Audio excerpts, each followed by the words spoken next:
स्वामी विवेकानंद जी ने कहा है कि एकाग्रता सफलता की चाबी है। जब आप अपनी ऊर्जा को एक दिशा में लगाते हैं तब असंभव भी संभव हो जाता है। दोस्तों, आगे स्वामी जी की 3 कहानियों में हम देखेंगे कि सभी जगह से ध्यान हटाकर कैसे एक काम में लगाया जाता है। पहली कहानी। स्वामी जी एक पार्क में आराम कर रहे थे। वहां उन्होंने एक लड़के को देखा जो एक खाली पेज पर कठिन श्लोक लिखने की कोशिश कर रहा था, लेकिन गलतियों के कारण बार बार पेज फाड़ रहा था और हर बार नए पेज से शुरू कर रहा था। कुछ समय बाद लड़के का ध्यान स्वामी जी पर गया तो लड़का तुरंत उनके पास गया और प्रणाम करके कहा, स्वामी जी, मैं पिछले 3 घंटे से इस श्लोक को सही से लिखने की कोशिश कर रहा हूं, लेकिन हर बार कोई ना कोई गलती हो जाती है जिससे मुझे शुरू से शुरुआत करनी पड़ती है। मुझे समझ नहीं आ रहा कि मैं क्यों नहीं लिख पा रहा हूं। स्वामी जी मुस्कुराए और बोले, बेटा, केवल फोकस की कमी के कारण ऐसा हो रहा है, क्योंकि एक साधारण इंसान अपनी ज्यादातर ऊर्जा बेकार की बातों और आदतों में लगा देता है, इसलिए लगातार मन भटकता है। ध्यान से काम करने का मतलब है अपनी पूरी ऊर्जा एक जगह पर लगा देना, और जब बार बार तुम ऐसा करोगे तो मन इसके लिए तैयार हो जाएगा और फिर गलती नहीं दोहराएगा। लड़के ने पूछा, स्वामी जी, अगर मन बार बार भटक रहा हो तो मैं एक काम में ध्यान कैसे लगाऊं? स्वामी जी ने पूछा, तुम लिखते समय जरूर किसी व्यक्ति या घटना के बारे में सोच रहे हो? लड़के ने कहा, हाँ गुरुजी, आज छुट्टी के दिन सबको बाहर खेलने का समय मिलता है, लेकिन मुझे ये काम पूरा करना है, शायद इसलिए मैं ठीक से फोकस नहीं कर पा रहा।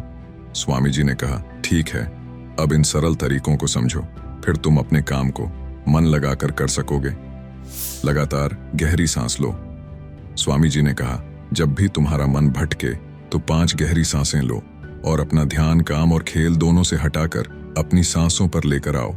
जितना तुम अपनी सांसों को देखोगे उतना ही तुम्हारा मन शांत होने लगेगा। काम को महसूस करो। जब तुम लिख रहे हो तब सब कुछ बारीकी से महसूस करो, जैसे पेन तुम्हारे हाथ को छू रही है, और लिखते समय जो आवाज हो रही है उसे भी ध्यान से सुनो। जब तुम सभी चीजों पर बारीकी से गौर करोगे तो ध्यान भटकना कम हो जाएगा और तुम्हारा मन और शरीर केवल एक काम में लगा रहेगा। तुम्हारा ध्यान काम पर इतना केंद्रित हो जाएगा कि तुम्हें समय का पता भी नहीं चलेगा। जब लड़के ने स्वामी जी की बात मानी और गहरी सांसें लेते हुए फिर से लिखना शुरू किया तो उसने पाया कि अब उसकी गलतियां कम हो रही थीं और उसका काम भी जल्दी पूरा हो गया। उसने स्वामी जी को धन्यवाद कहा। इस पर स्वामी जी ने मुस्कुराते हुए कहा, याद रखो, जब मन और इंद्रियां एक काम में लग जाती हैं तो ध्यान गहरा हो जाता है, और यही सच्ची सफलता है। दूसरी कहानी। एक दिन एक युवक स्वामी विवेकानंद जी के पास पहुंचा। युवक के चेहरे पर परेशानी और हताशा साफ झलक रही थी। उसने स्वामी जी से कहा कि स्वामी जी, मैं बहुत समय से परीक्षा की तैयारी कर रहा हूं। कई बार कोशिश की, लेकिन हर बार असफल हो जाता हूं। मुझे समझ नहीं आ रहा कि मुझसे कहां गलती हो रही है। स्वामी जी ने उसकी बात ध्यान से सुनी, फिर पूछा, क्या तुम सच में परीक्षा पास करना चाहते हो? युवक ने कहा, हाँ स्वामी जी, मैं बहुत मेहनत करने के लिए तैयार हूं, बस मुझे ये बता दीजिए कि मुझे क्या करना होगा। स्वामी जी उसे अपने साथ एक खाली जगह पर ले गए जहां एक पुरानी मोमबत्ती और माचिस रखी थी। उन्होंने युवक को एक मोमबत्ती दी और कहा, इस मोमबत्ती को जलाकर यहां से थोड़ी दूरी पर खड़े उस पेड़ तक ले जाओ, लेकिन ध्यान रहे कि मोमबत्ती बुझनी नहीं चाहिए। स्वामी जी यह कहकर वहां से चले गए। युवक ने माचिस से मोमबत्ती जलाई और धीरे धीरे मोमबत्ती लेकर पेड़ की ओर बढ़ने लगा। रास्ते में हल्की सी हवा चली जिससे मोमबत्ती की लौ हिलने लगी। युवक ने उसे बचाने की पूरी कोशिश की, लेकिन मोमबत्ती बुझ गई। युवक वापस आया, मोमबत्ती फिर से जलाई और फिर से चल पड़ा। युवक ने यह प्रक्रिया कई बार दोहराई, लेकिन हर बार हवा का हल्का झोंका मोमबत्ती की लौ को बुझा देता। आखिर में थका हुआ युवक हाथ में बुझी हुई मोमबत्ती पकड़े वापस चला आया और निराश होकर बोला, स्वामी जी, मैं इसमें भी असफल रहा। स्वामी जी ने युवक से मुस्कुराते हुए कहा, क्यों? तुम्हें बस मोमबत्ती जलाकर थोड़ी दूर ही तो चलना था। युवक ने धीरे से कहा, स्वामी जी, मैंने कोशिश तो की, लेकिन हवा के कारण लौ बार बार बुझ जाती। स्वामी जी ने कहा, यही तो तुम्हें समझना है कि तुम्हारा मन भी इस मोमबत्ती की लौ की तरह है और चारों तरफ की हवा ध्यान भटकाने वाली आदत है। जब तक तुम इन आदतों को वश में नहीं करोगे तब तक ध्यान की लौ बुझती रहेगी। ऐसे ही जब तक तुम अपने लक्ष्य पर पूरी तरह ध्यान केंद्रित नहीं होगे तब तक तुम अपनी मंजिल तक नहीं पहुंच पाओगे।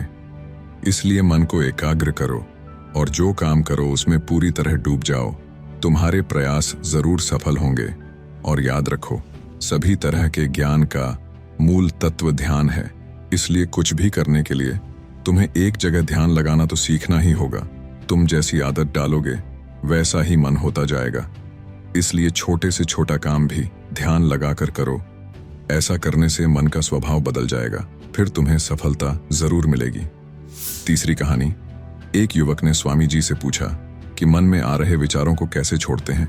स्वामी जी ने युवक से कहा, बताऊंगा, लेकिन उससे पहले तुमको एक परीक्षा देनी है। फिर एक गिलास पानी को पूरा भरकर स्वामी जी ने युवक के हाथ में पकड़ा दिया और कहा, पानी की एक बूंद गिराए बिना इसे पकड़कर खड़े रहो। युवक ने कहा, यह तो आसान है, और गिलास संभाल लिया। शुरू में सब ठीक था, लेकिन थोड़ी देर बाद ही उसके मन में संदेह उठने लगे। इससे क्या फर्क पड़ेगा? आखिर कितनी देर तक मुझे ऐसे पकड़े रहने होगा? जैसे जैसे ये विचार आने लगे उसका ध्यान भटकने लगा और गिलास से पानी छलकने लगा। अंत में स्वामी जी ने कहा, बेटा, जब तक तुम्हारा मन शांत था तब तक पानी नहीं गिरा, लेकिन जैसे ही तुम्हारे मन में विचार आने लगे तो पानी बाहर गिरने लगा। उन्होंने आगे समझाया, जैसे गर्म लोहे पर हथौड़े की चोट उसे नया रूप देती है, वैसे ही तुम्हारे विचार व्यक्तित्व को और मन को आकार देते हैं। तुम्हारा मन भी गिलास में पानी की तरह है, जिसे आसानी से विचलित किया जा सकता है। अगर तुम पानी यानी मन को स्थिर रखना चाहते हो तो पहले सभी विचारों को स्थिर करना सीखना होगा। अब तुम एक काम करो, इस गिलास को फिर से पकड़ो और अपना ध्यान अपनी सांसों पर ले आओ। अपनी सांस को पेट और सीने में आते जाते महसूस करो। हाथ में होने वाले दर्द और असहजता को जाने दो। मन में जो विचार आ रहे हैं उन्हें बहने दो। खुद को याद दिलाओ कि तुम विचार नहीं हो, बल्कि उन्हें दूर से देखने वाले इंसान हो। ऐसा याद रखने से विचार आकर चले जाएंगे, लेकिन मन को विचलित नहीं कर पाएंगे। थोड़ी देर तक युवक ने इस अभ्यास को जारी रखा और गिलास से एक भी बूंद गिराए बिना खड़ा रहा। स्वामी जी ने कहा, इस तरह ध्यान से अभ्यास करते रहो। धीरे धीरे तुम्हारा मन शांत होने लगेगा और तब कोई भी कठिन काम करना तुम्हारे लिए स्वाभाविक हो जाएगा। इसके बाद वो युवक स्वामी जी को धन्यवाद कहकर घर लौट गया। दोस्तों, अगर इस कहानी ने आपकी किसी भी उलझन को सुलझाया है तो हमें कमेंट्स में जरूर बताओ और वीडियो को लाइक करके एक ऐसे दोस्त को शेयर करो जिसके जीवन में ये वीडियो काम आए। साथ में पीसफुल कर्मा चैनल को सब्सक्राइब जरूर कीजिए। धन्यवाद।